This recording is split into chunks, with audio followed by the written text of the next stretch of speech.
पद्धतीचं काम करतो. तिसरी एक आपली एक लिंक अशी आहे की पॉलिटिकल्स आणि सोशल विंग. पॉलिटिकल्स आणि सोशल विंग यासाठी आम्ही यावर्षी मागच्याच वर्षी आपण ते केले की एकदासाठी केलेले की जे लोक जे फक्त म्हणजे निरपेक्षपणे काम करतात, जे म्हणजे ज्यांच्याकडं काही समजा कोणाला कोणी लेक्चरर्स आहे, कोणी डॉक्टर्स आहे, कोणी चांगल्या हुद्द्यावर आहे, परंतु त्यांना असं पत्रकारिते येता येत नाही, करू शकत नाही, परंतु त्यांना त्यांचे कुठेतरी बाइंडिंग पाहिजे नसते, कुठेतरी त्यांनाही त्यांचा आधार पाहिजे नसतो आणि ते आपल्याशी वैचारिक पातळीवर येऊ शकतात. म्हणून त्यासाठी सुद्धा आपण ते करत असतो.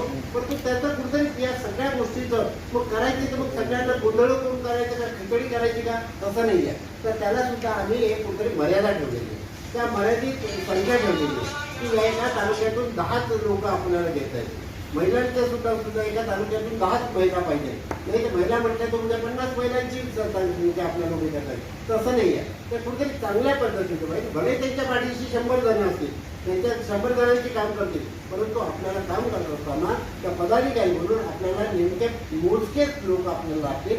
कारण आपली ही मुळात ही पत्रकार संघटना, त्या पत्रकारितेच्या माध्यमातून किती जण येतात त्याच्यापैकी. कारण आजकाल आता मगाशी बोलताना देशमुख जण बोललो, त्यात बोलताना मी सांगितलं की अनेक आता नवीन तरुणी आज या क्षेत्रात येत आहे. कारण त्यांना त्याच्यामध्ये टॅलेंट त्यांना माहीत आहे, कारण ते समाजापर्यंत जातात आणि या माध्यमातूनच त्यांची ओळख निर्माण होते. एक ओळख स्वतःचं निर्माण करण्याचं एक फार मोठं क्षेत्र ही पत्रकारिता आहे की ज्याच्यातून तुमचं स्वतःचं क्रिएटिव्हिटी तुम्हाला दाखवता येते आणि त्या माध्यमातून तुम्हाला काम करता येते, जेणेकरून उद्या आज या ठिकाणी आहे पण उद्या तुम्हाला राजकारणात सुद्धा त्याचा फायदा होतो, एखाद्या समाजाच्या क्षेत्रात सुद्धा चांगला फायदा होतो.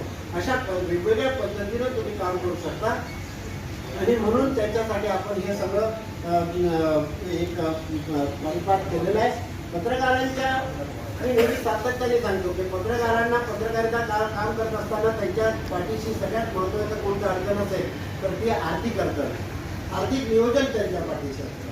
कारण माझे अनेक असे अनुभव आहेत की माझे अनेक मित्र आहेत अमरावती जिल्ह्यातले की ज्यांचा कधी कधी बातमीच्या धावपळीत बातमी कलेक्ट करत असताना त्यांचा ॲक्सिडेंट झालेला आहे आणि ॲक्सिडेंट झाल्यानंतर तो ज्यावेळेस दवाखान्यात जातो त्यावेळेस त्याच्यासोबत कोणीच नसतो.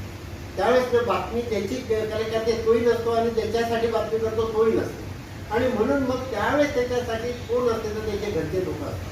आणि असे अनेक लोक आहेत. माझ्या देवगाव राज्यात बुलढाणा जिल्ह्यातले देवगाव राज्याचे सामन्याचे प्रतिनिधी होते की त्यांचा आजच्या दिवशी गाडी आली पण दुसऱ्या दिवशी त्यांचा ॲक्सिडेंट झाला आणि ते वारले. आम्ही त्यांना भेटायला त्यांच्या घरी गेलो तर त्यावेळेस आम्हालाच असं वाटतं, त्यांना असं वाटतं काहीतरी म्हणजे आर्थिक मदत करते पण